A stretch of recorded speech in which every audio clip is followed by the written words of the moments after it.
हाँ, hello team. कैसे हो आप लोग? मैं रविशंकर। आज हम बात करेंगे प्रॉफिट एंड लॉस स्टेटमेंट के बारे में, है ना? तो इसमें बहुत इजी तरीके से समझेंगे कि कैसे वर्क करता है। आपने सुना भी होगा जो शार्क टैंक में जो बात करते हैं वो क्या बोलते हैं, प्रॉफिट के बारे में बात करते हैं, कितना प्रॉफिट है, इविटा क्या है आपका।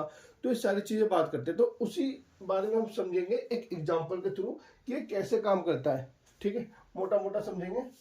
आज ये तो मैंने एक पूरा चार्ट बना रखा है कि ये कैसे काम करता है, स्टेप बाय स्टेप इस पे सीखेंगे हम। तो एक बार देख लो फटाफट, फिर स्टार्ट करते हैं। ठीक है, जिसको नोट करना हो वो नोट भी कर सकता है।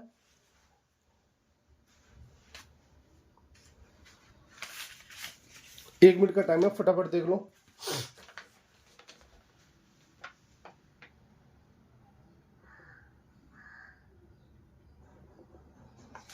ठीक है, तो जैसे आपने कई बार देखा होगा जो छोटी मोटी कंपनी है, जैसे एग्जांपल देता हूँ, जैसे किसी ने अपनी दुकान खोली, रेस्टोरेंट की छोटी सी दुकान खोली।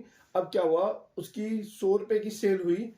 ठीक है, 100 रुपए की सेल हुई और उसका जो कॉस्ट आया वो 20 रुपए आया, है ना? मतलब 20 रुपए में उसने चीज खरीदी, 100 रुपए में बेची, कितना प्रॉफिट हो गया? 80 रुपए का। लेकिन ये एक्चुअल में जब देखा जाएगा तो ये 80 रुपए ये प्रॉफिट नहीं है ना? तो इसी बात में समझेंगे वो 80 रुपए क्या है, और पूरे एग्जाम्पल के थ्रू समझेंगे, है ना? तो ये यही चीजें कई रेस्टोरेंट, छोटे जो इन्वेस्टर होते हैं जो रेस्टोरेंट खोल के बैठ जाते हैं, तो ये गलत फहमी हो जाती है। तो इसी चक्कर में कई बार उनका जो रेस्टोरेंट है वो क्लोज हो जाता है कि वो चीजें, पूरी चीजें समझ नहीं पाते। तो आइए मैं आपको कंप्लीटली समझाता हूँ, आई होप आपको समझ में आएगा अच्छे से।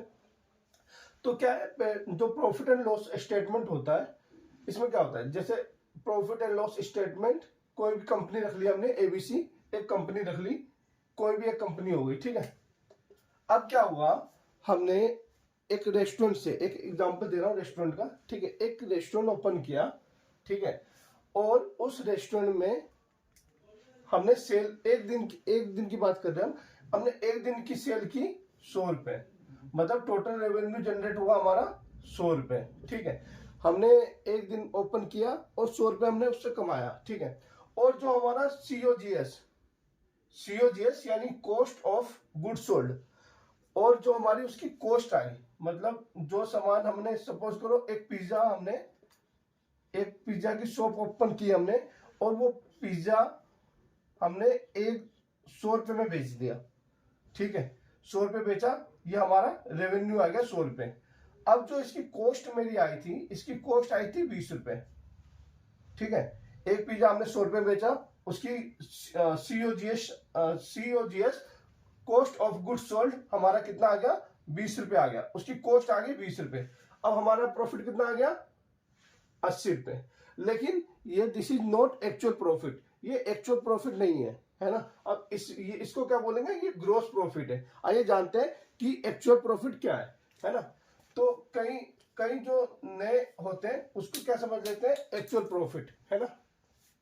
लेकिन ये एक्चुअल प्रॉफिट नहीं है, ये हमारी ग्रोस प्रॉफिट। ठीक है, अब कैसे है हम आपको समझाते हैं। ठीक है, जैसे रेवेन्यू हमारा 100 रुपए हुआ था, सीओजीएस हमारा 20 रुपए था, 80 रुपए हमारा ग्रोस प्रॉफिट आ गया। अब इसमें क्या करेंगे, अब इसमें होते हैं कंट्रीब्यूशन मार्जिन। अब आप सोचोगे कंट्रीब्यूशन मार्जिन क्या होता है ना? तो कंट्रीब्यूशन मार्जिन में हमारा आता है मार्केटिंग। ठीक है, कोई कुछ भी हम बिजनेस करेंगे उसके लिए मार्केटिंग करनी पड़ती है। तो हम 10 रुपए मार्केटिंग का ले लेते हैं। पैकेजिंग, जो उसकी पैकेजिंग में बॉक्स बॉक्स आ गया उसका, कोई भी उसके स्टिकर आ गए, जो पैकेजिंग में जो भी सामान यूज हो रहा है ना, 2 रुपए उसकी कॉस्ट आ गई। पेमेंट गेटवे की आपकी 1 रुपए आ गई। कमीशन टू द चैनल, जैसे कुछ, जैसे हमें चेंज, जैसे हम खुले लेते हैं तो उसका कमीशन देना होता है, या कई प्रकार के कमीशन होते हैं। तो कमीशन के हमारे 5 रुपए ये कट गए। ठीक है, लॉजिस्टिक, जो आने जाने में जो भी हमारा किराया लग रहा है, ठीक है, जो भी लॉजिस्टिक्स लग रही है वो 2 रुपए आ गई हमारी। जो अदर भी एक्सपेंस बहुत सारे होते हैं, रेस्टोरेंट खोलो, खुद जो खोला हुआ उसको पता होगा। और आपने पढ़ा भी होगा, अदर एक्सपेंस भी बहुत सारे होते हैं, तो उसके हमने 7 रुपए ले लिए। अब जो ये हमारा आ गया 10 रुपए, 2 रुपए, 1 रुपए, 5 रुपए, 2 रुपए, 7 रुपए, 80, ये हमारा ग्रॉस प्रॉफिट में से ये हमारा सारा माइनस हो जाएगा। ठीक है, कितने बच गए हमारे? 53 रुपए बच गए। अब ये हमारा आ गया कंट्रीब्यूशन मार्जिन, ये हमारा कंट्रीब्यूशन मार्जिन आ गया। इनको वेरिएबल कॉस्ट भी बोलते हैं। ये हमारा वेरिएबल कॉस्ट है जिसको हम सेल के साथ वेरी कर सकते हैं, है ना। जैसे वेरी कर सकते हैं, कैसे कर सकते हैं?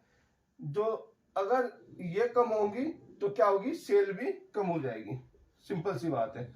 अगर हम मार्केटिंग में अगर हम नहीं मार्केटिंग करेंगे तो क्या हमारी सेल होगी? नहीं होगी। तो ये सब वेरिएबल कॉस्ट है। वेरी जब भी ये हम वेरी करेंगे जब भी हमारा सेल वेरी होगा। इसका डायरेक्ट कनेक्शन सेल के साथ होता है, इनका कनेक्शन सीधा सेल के साथ होता है। ठीक है, इसलिए इनको वेरिएबल कॉस्ट कहते हैं, वेरी कर सकते हैं जिसे, है ना। तो हमारा यह आ गया हमारा मार्केट कंट्रीब्यूशन मार्जिन आ गया हमारा 53 रुपीज। अब इसमें आएगा कुछ फिक्स कॉस्ट भी होते हैं हमारे, जैसे सैलरी हो गया, ठीक है, रेंट हो गया, ये हमारे फिक्स होते हैं। रेंट फिक्स होता है, ठीक है, सैलरी हो गया, ये दोनों फिक्स है। अब इसमें फिर आपका आ जाता है यूटिलिटी। सैलरी ले लिया हमने, रेंट ले लिया, यूटिलिटी आ गया 1 रुपए, रेंट आ गया 2 रुपए, सैलरी आ गई 8 रुपए। अब 53 में से हम ये फिक्स कॉस्ट माइनस कर देंगे, 8 रुपए, 2 रुपए और 1 रुपए। ठीक है, यूटिलिटी हमारी फिक्स में नहीं आती। ठीक है, यूटिलिटी हमारी फिक्स में नहीं आती, सैलरी और रेंट हमारी फिक्स में आती है।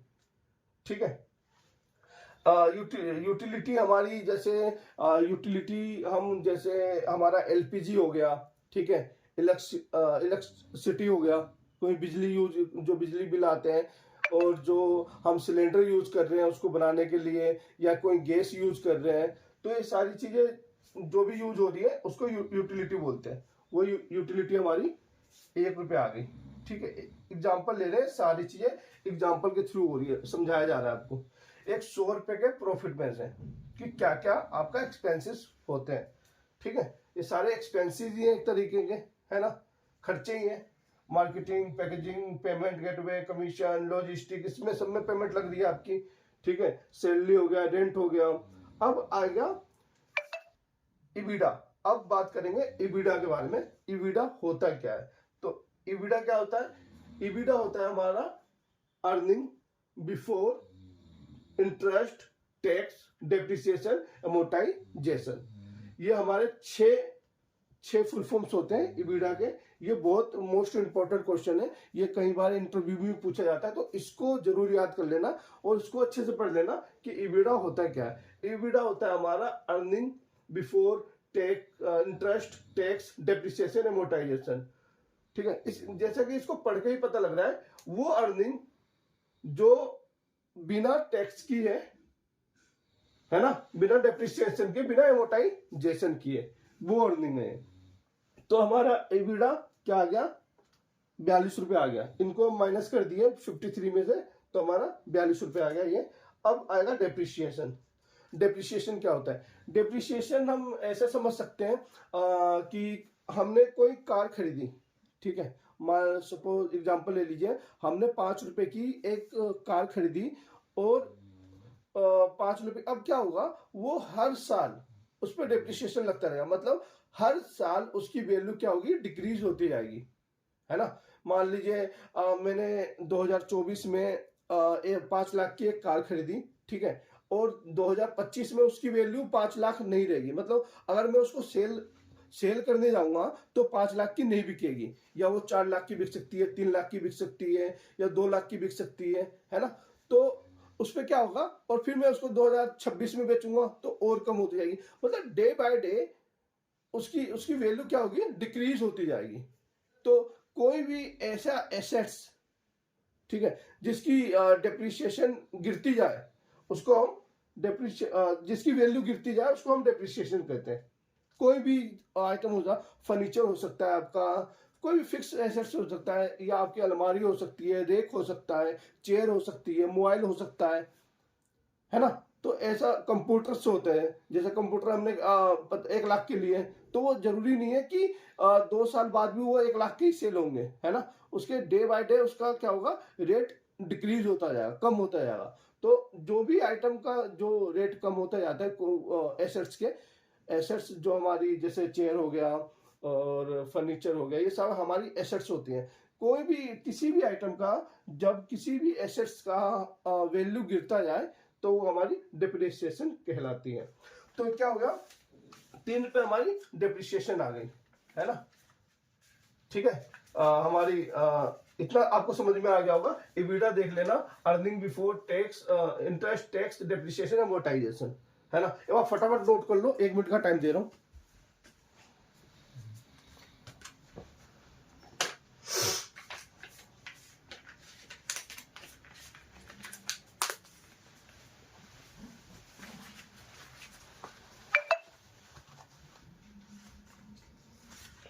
ठीक है, फटाफट नोट कर लो, 1 मिनट नोट कर लो, फिर आगे बताता हूँ। अगर आप सबको कुछ भी समझ में ना आए तो प्लीज कमेंट करके उस टॉपिक के बारे में जरूर पूछना, फिर मैं उस पर भी काम करूंगा, फिर वो आपको बताऊंगा, है ना। तो यहाँ सीखेंगे, आपको सिखाएंगे। कोई भी क्वेश्चन हो किसी से रिलेटेड तो आप कमेंट जरूर करना, और वीडियो के लिए आप मुझे फॉलो करना, ठीक है, फॉलो जरूर करना मुझे, ठीक है। लाइक, फॉलो, सब्सक्राइब जरूर करना ताकि और भी आपको वीडियो मिलते रहें।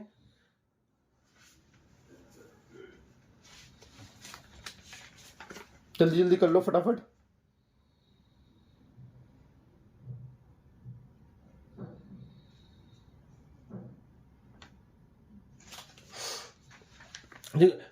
इसलिए शार्क टैंक वाले भी ये वीडियो के बारे में बात करते हैं कि इसमें तुम्हारी सारी चीजें आ जाती हैं। ठीक है, चलो फिर मैं इसको मिटा देता हूं।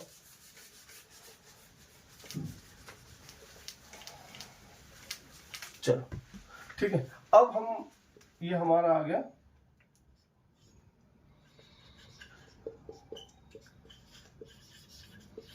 Profit before taxes 39, taxes no,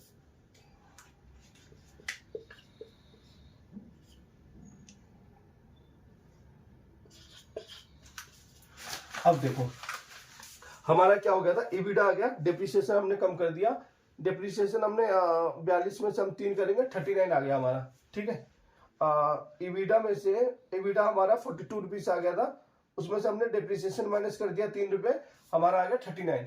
अब ये हमारा जो आया है इसे बोलते हैं प्रॉफिट बिफोर टैक्स। ठीक है, ये है प्रॉफिट बिफोर टैक्स। अभी इसमें प्रॉफिट नहीं है, ये earning before interest, tax, depreciation, amortisation, सारी चीजें माइनस करनी होती है ना। तो अब ये क्या है, हमारा प्रॉफिट बिफोर टैक्स हमारा 39 आ गया। ठीक है, और अब इसमें से हम टैक्सेस माइनस कर देंगे। ठीक है, ये हमारा आ गया 30 रुपए। अब आ गया हमारा पेट आ गया, सबसे इंपॉर्टेंट चीज है पेट, यानी प्रॉफिट आफ्टर टैक्स। क्या आ गया हमारा, प्रॉफिट आफ्टर टैक्स आ गया 30 रुपए। ठीक है, तो हमने ये सारी चीजें पढ़ ली। ठीक है, हमारा प्रॉफिट बिफोर टैक्स आ गया 39, टैक्सेस आ गया 9 रुपए, अब हमारा पेट आ गया 30 रुपए, यानी प्रॉफिट आफ्टर टैक्स। तो ये जो मेन प्रॉफिट के बारे में जानना था, इसलिए मैंने ये निकाला है, जो छोटे वो समझ पाए इस प्रकार से। तो इस वीडियो को ज्यादा लंबी नहीं खींचेंगे, है ना, कि इसको पार्ट मैंने एक बनाया था, उसमें कुछ फुल फॉर्म थी पीएनएल की, आपने देखा था। तो अभी और फुल फॉर्म्स बहुत सारी बाकी है। आप तैयारी कर रहे हो, जैसे एसएल बनने की, टीम मेंबर से आप टीम मेंबर हो, एसएल बनने की तैयारी कर रहे हो, एसएम बनने की तैयारी कर रहे हो, ठीक है, आरएम बनने की तैयारी कर रहे हो, आरजीएम बनने की तैयारी कर रहे हो, या और ऊपर लेवल पे बनने की तैयारी कर रहे हो, तो टीम मेंबर से आप shift leader, shift manager, restaurant manager, restaurant general manager की तैयारी कर रहे हो, तो ये सब चीजें बहुत इंपॉर्टेंट है। उसमें ये सारे क्वेश्चन भी पूछे जाते हैं कि इविडा क्या होता है, प्रॉफिट बिफोर टैक्स क्या होता है, पेड क्या होता है, प्रॉफिट आफ्टर टैक्स क्या होता है।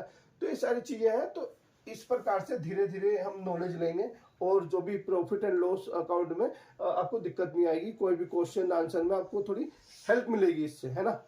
तो अगर आपको थोड़ा सा भी अच्छा लगा हो तो प्लीज लाइक एंड सब्सक्राइब जरूर करना। आगे भी वीडियो में मिलेंगे आपको और अच्छे अच्छे चीजों के साथ, अच्छे अच्छे नॉलेज के साथ, है ना, आपके ग्रोथ के साथ। ठीक है, तो आपको अच्छा लगा हो तो प्लीज लाइक शेयर सब्सक्राइब जरूर करना। जुड़े रहना हमसे ताकि और भी अच्छी अच्छी वीडियो आपके पास आती रहे। Thank you so much for watching my channel. मेरा चैनल का नाम है ABCL official. Anybody can learn, कोई भी सीख सकता है यार। हम सीखते हैं, सिखाते हैं, दोनों चीज़ें हैं ना। तो thank you so much guys.